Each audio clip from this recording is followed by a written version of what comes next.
کہ ایک دوسرے کا خیال رکھتے ہیں, بہن بھائیوں کی طرح رہتے ہیں. اگر یہ جملہ ہم پورے ملک پہ بلکہ پوری دنیا میں امپلیمنٹ کر دیں تو میں کہتی ہوں زندگی ایسی پرسکون ہو جائے کہ آپ کی ساری پریشانیاں ختم ہو جائیں.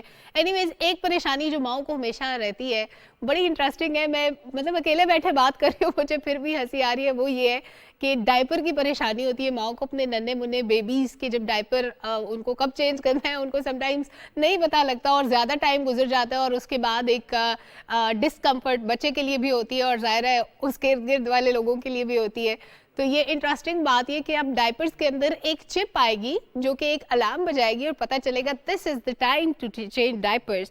تو یہ اسمارٹ نیپی اس کا نام ہے اور آپ کے فون پہ الرٹ آنا اس کا شروع ہو جائے گا. اس میں ایک سینسر لگا ہوا ہے نیپی کے اندر اور وہ الرٹ تب جاری کرے گا جب نیپی گیلی ہو جائے گی. سائنسدانوں نے کہا ہے کہ یہ جو ٹیکنالوجی ہے یہ ہاسپٹلز میں اور نرسنگ ہومز میں بھی استعمال ہو سکتی ہے. اور عراق میں قبل مسیح جو دور کی چیزیں تھیں ان کے بارے میں تو میں آپ کو بتا ہی چکی ہوں. تو یہ ایک ابھی کی ایجاد ہے, بڑی انٹرسٹنگ ہے. مجھے اکیلے بات کرتے ہوئے پتہ نہیں کیوں ہنسی آ رہی تھی, انٹرسٹنگ باتیں ہوتی ہیں کبھی. اینی ویز, اب میں آپ کو لے کے چلتی ہوں کمبوڈیا. ادھر سے بھی ایک خبر ہے, ظاہر ہے جہاں لے کے جاؤں گی وہاں سے خبریں ہی خبریں ہوں گی. تو کمبوڈیا کے ایک شہری نے اپنے خواب کی تکمیل کیسے کی ہے. آپ کے دیکھیں مختلف خواب ہو سکتے ہیں, کوئی ستاروں پہ گھر بنانا چاہتا ہے, کوئی چاہتا ہے میرا گھر جہاز جیسا ہو. تو جس نے یہ سوچا کہ میرا گھر جہاز جیسا ہو اس نے اپنے خواب کو پورا بھی کر لیا. جناب, زمین سے 6 میٹر بلندی پر تعمیر کیا گیا ہے یہ گھر. اس میں 2 بیڈ رومز ہیں, باتھ روم کی سہولت بھی ہے. کانکریٹ سے بنایا گیا ہے یہ جہاز نما گھر اور اس میں فرضی انجن بھی موجود ہے اور وہ جو سائڈ پہ 2 پر ہوتے ہیں ایروپلین کے وہ بھی ہیں, ایک ٹیل پلین بھی ہے. اور آس پاس کے علاقے میں اس گھر کی بڑی دھوم مچی ہوئی ہے. لوگ دور دور سے دیکھنے آتے ہوں گے کہ یہ دیکھنے میں تو جہاز لگتا ہے لیکن اندر سے یہ گھر ہے. اور ظاہر اس کے اندر رہنے کا بھی اپنا ہی ایک مزہ ہوگا, لگتا ہوگا کہ آسمانوں میں اڑ رہے ہیں کیونکہ تھوڑا سا اونچا بھی ہے تو آس پاس درخت, نظارے, بارش اور پتہ نہیں کیا کیا نظر آتا ہوگا. Very interesting. اینی ویز, یہ وہاں ہوتا ہے خواہشات کی تکمیل ان جگہوں پہ ہوتی ہے جہاں پہ آپ آزاد ہوں, مرضی سے زندگی گزارتے ہوں. لیکن اگر ہم بات کرتے ہیں نا اپنے پڑوسی ملک بھارت کی, وہاں پہ کسی کو بھی زندگی گزارنے کی آزادی نہیں ہوتی, آزادیاں سلب کر لی جاتی ہیں. مقبوضہ کشمیر کی مثال دیکھ لیں, بھارت کے اندر موجود لوگوں کی مثال دیکھ لیں, وہ کسی مذہب سے تعلق رکھتے ہوں, وہ کسی فرقے سے تعلق رکھتے ہوں, ان کی ذات بات کچھ بھی ہو, لیکن وہ بھارتی انتہا پسندوں سے کبھی محفوظ نہیں رہتے.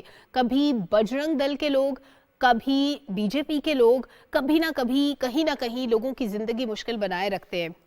اس وقت میں بات کر رہی ہوں بھوپال میں ایک واقعہ پیش آیا ہے جہاں پہ بجرنگ دل کے گنڈوں نے مسیحیوں کی تقریب پر حملہ کر دیا اور حملہ کرنے والے تھے بجرنگ دل کے لوگ, لیکن پولیس نے کس کو گرفتار کیا؟ جن کی تقریب چل رہی تھی, مسیحی برادری کے لوگ. یہ ڈسکریمنیشن ہمیشہ سے پائی جاتی رہی ہے بھارت میں, جو ہمیشہ دعوے دار رہا دنیا کی سب سے بڑی جمہوریت کا. لیکن اس وقت واقعہ کیا ہوا تھا جب حملہ کرنے والوں کو تو چھوڑ دیا گیا لیکن جن پر حملہ کیا گیا, جو مظلوم تھے, ان کو گرفتار کر لیا گیا. اس بارے میں عبداللہ شاد کی ایک رپورٹ ہے ہمارے پاس, وہ آپ کو دکھاتے ہیں. بھارت بھر میں انتہا پسند ہندوؤں نے مسیحیوں کی زندگی اجیرن کر دی ہے. تبدیلی مذہب کا الزام لگا کر انتہا پسند ہندوؤں کے ہجوم مسیحیوں پر حملے کر رہے ہیں. مدھیہ پردیش کے صوبائی دارالحکومت بھوپال میں ہندو عیسائی کشیدگی انتہا پر پہنچ گئی. بجرنگ دل کے گنڈوں نے مذہبی تقریب کے دوران مسیحیوں پر حملہ کیا جس کے باعث 5 مسیحی شدید زخمی ہو گئے. واقعے کے بعد پولیس نے ہندو انتہا پسندوں کی بجائے نہتے مسیحیوں کو ہی گرفتار کر کے جیل میں ڈال دیا. تقریب آسٹریلوی مشنری ڈاکٹر گراہم سٹینز کی یاد میں منعقد کی گئی تھی جنہیں 24 برس قبل اڑیسہ میں بجرنگ دل کے جنونیوں نے ان کے 6 اور 10 سالہ بیٹوں سمیت زندہ جلا دیا تھا. گھناؤنے جرم میں ملوث بجرنگ دل کے کسی کارکن کو کڑی سزا نہیں دی گئی. دوسری جانب چھتیس گڑھ میں بھی مسیحیوں پر ہندو انتہا پسندوں کے مظالم جاری ہیں. کانکیر علاقے میں RSS کے گنڈوں نے چرچ میں داخل ہو کر مسیحیوں کو عبادت سے روک دیا اور ڈنڈوں سے انہیں تشدد کا نشانہ بنایا. عبداللہ شاد, پاکستان ٹیلی ویژن نیوز. یہ تو وہ چیزیں جو بھارت میں ہو رہی ہے, لیکن بھارت اس طرح کبھی بھی کسی کمیونٹی کو, کسی مذہب کے لوگوں کو, کسی فرقے کے لوگوں کو دبا نہیں سکتا. جب جب یہ ظلم کیا جاتا ہے تو آوازیں اٹھتی ہیں, ریزسٹنس آتی ہے, اور ایک وقت ایسا ضرور آئے گا جب بھارت کو اپنی ناانصافیوں کا حساب چکانا پڑے گا. اینی ویز, آگے بڑھتے ہیں اور ایک اور خبر آپ کے ساتھ شیئر کرتے ہیں تھائی لینڈ سے. تھائی لینڈ کے باکسرز نے سب سے بڑا اکٹھ کر کے گینیز ورلڈ ریکارڈ قائم کر دیا ہے. تھائی لینڈ کے قصبے, اس کا نام بڑا مشکل ہے, میں آپ کو توڑ کے بتاتی ہوں. اٹس پراچوا کھری خان اور موئے تھائی ڈے کے موقع پر 3660 مکس مارشل آرٹ ایتھلیٹس جمع ہوئے. باکسرز کا مقصد تھا کہ 1702 جو ہے یہ 1702 نہیں ہے بلکہ 1702 آپ اس کو کہیں گے یا نمبرز میں آپ اس کو کسی بھی طرح کر لیں. اس نمبر پہ جو بادشاہ آتے ہیں ان کی تاج پوشی تھی اور تاج پوشی کے دن کو یادگار بنانا تھا. اس سے پہلے یہ ریکارڈ 250 ایتھلیٹس کا تھا جو کہ انہوں نے توڑا ہے اور اس بار جو ہے وہ بہت زیادہ باکسرز تھے ایک ہی موقع پر. موئے تھائی ڈے ہر سال فروری میں منایا جاتا ہے اور باکسرز کو فائٹ کے دوران لاتوں, گھوسوں, مکوں, کوہنیوں سے حریف پر حملے کی اجازت ہوتی ہے. تو لاتیں, گھوسے, مکے مار کے لیکن پھر بھی انہوں نے ورلڈ ریکارڈ بنا لی ہے تو یہ اچھی بات ہے جناب. اب آپ کو لے کر چلتے ہیں کیلیفورنیا. کیلیفورنیا میں ایک بڑا انٹرسٹنگ واقعہ پیش آیا, بڑا دلچسپ واقعہ. وہاں پہ ایک مکان کی صفائی ہو رہی تھی. صفائی کے دوران ایک بڑی ڈیفرنٹ چیز وہاں کے لوگوں کو ملی. ہوا کہ ایک کمپنی نے مکان کی دیواروں میں سوراخ کر کے چھپائے گئے شاہ بلوت کے 1 نہیں 2 نہیں بلکہ 300 کلو گرام وزنی پھل جمع کیے اور انہیں بڑی مشکل سے نکالا گیا ہے. مصروف لیکن لالچی ووڈ پیکر پرندے نے قرب و جوار سے شاہ بلوت کے پھل, اب اس کو پتہ نہیں اس کا دوسرا نام پھل کا کیا ہوتا ہے, بڑا مشکل سا نام ہے, یہ لالا کے جمع کیے تھے اور مکان کی لکڑی کو دیواروں میں سوراخ کر کے اس میں وہ بھرتا چلا گیا. ظاہر صفائی کے دوران ان کو پتہ چلا کہ یہاں پہ اتنی بڑی تعداد میں یہ پھل جو ہے یہ موجود ہے. تو جب وہ نکال لیا انہوں نے تو پھر انہوں نے اس پہ ریسرچ شروع کی کہ یہاں پہ کیسے آیا تھا, وہ ووڈ پیکر لے کے آیا تھا. یہ ان کو بڑا لیٹ پتہ چلا. اینی ویز جناب ایک اور اچھی انٹرسٹنگ چیز وہ یہ ہے 18ویں انٹرنیشنل چولستان جیپ ریلی جس کی ٹرافی کی رونمائی ہوئی چولستان میں اور بہاولپور میں یہ رونمائی ہوئی تھی ٹرافی کی اور بڑی رنگا رنگ تقریب رہی, بڑی فیسٹیوٹی تھی. مختار انجم نے اس پہ ایک رپورٹ تیار کی ہے, وہ رپورٹ جلدی سے آپ کو دکھا دیتے ہیں.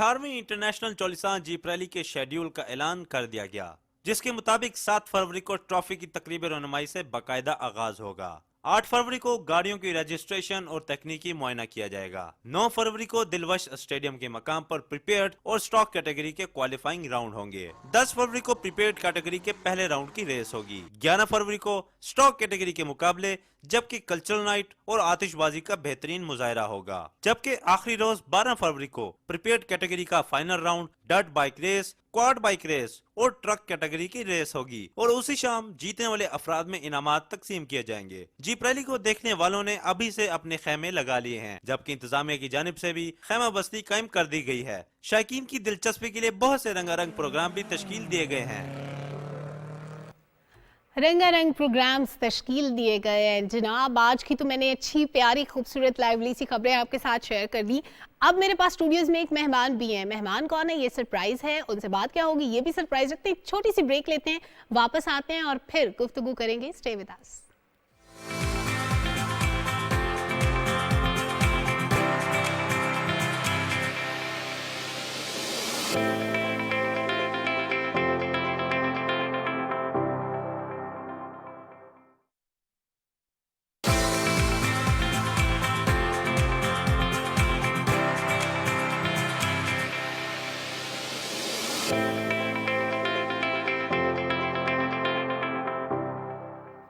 ویلکم بیک ناظرین. میں نے بریک سے قبل ایک ٹیزر دیا تھا کہ سرپرائز رکھیں گے, بات کیا کرنے والے ہیں. سرپرائز اس لیے ہے کہ ایک بڑا سینسیٹیو ٹاپک جس پہ بات کرنے کو معیوب سمجھا جاتا ہے سم ٹائمز.